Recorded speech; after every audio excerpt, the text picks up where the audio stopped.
নমস্কার, আমি সৈকত মিত্র। আপনারা দেখছেন গণমঞ্চ বার্তা।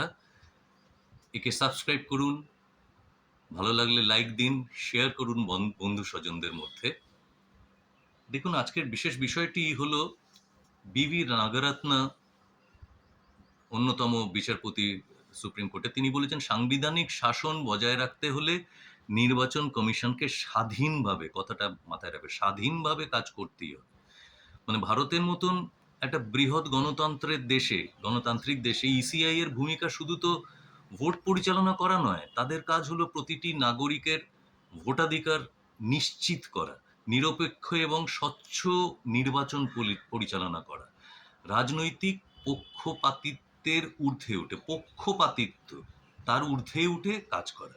কিন্তু এই সংস্থার নিরপেক্ষতা নিয়ে প্রশ্নের মুখে পড়লে পুরো গণতান্ত্রিক পরিকাঠামোটাই তো দুর্বল হয়ে যাচ্ছে। বিচারপতি নাগরত্বের বক্তব্যের মধ্যে আরো একটা বিশেষ একটা বড় বার্তা রয়েছে। তা হলো, নির্বাচন কমিশন যদি স্বাধীন না হয়, তাহলে নির্বাচন শুধুই একটা প্রক্রিয়া হয়ে দাঁড়ায়। অর্থাৎ নির্বাচন হচ্ছে, কিভাবে হচ্ছে না হচ্ছে তা নিয়ে আর কিছু বিশেষ কোনো বার্তা থাকে না। মানে ভোটার তালিকা থেকে নাম বাদ পড়া, অভিযোগের সঠিক উত্তর না পাওয়া, বা প্রশাসনিক সিদ্ধান্তে অস্পষ্টতা, মানুষের মনে এসবগুলো সন্দেহ তৈরি করছে, এবং সন্দেহ তৈরি করলে গণতন্ত্রে মানুষের বিশ্বাসই কিন্তু আসল। সেটা যদি না থাকে, মানে সেটা টিকিয়ে রাখার দায়িত্ব হচ্ছে নির্বাচন কমিশনের।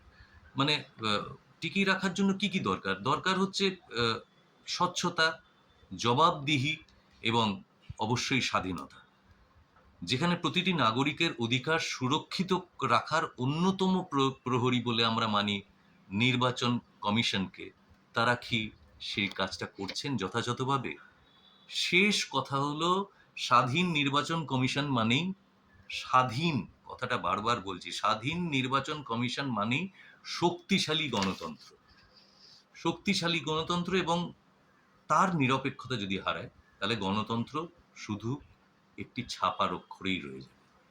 তাই বলছি, অধিকার ফিরিয়ে দাও, ডাক উঠেছে রাস্তাঘাটে, নীরবতা ভেঙে আজ জনজোয়ার হাঁকছে বটে, আমার নাম বাদ কেন, প্রশ্ন উঠল ঘরে ঘরে, অধিকার ফেরত চাই, বলছে মানুষ জোরে জোরে, অধিকার ফিরিয়ে দাও, ডাক উঠেছে রাস্তাঘাটে, নীরবতা ভেঙে আজ জনজোয়ার হাঁকছে বটে। জনজোয়ার কিন্তু রাস্তাঘাটে নেমে পড়েছে, আমরাও রাস্তাঘাটে নেমে পড়েছি।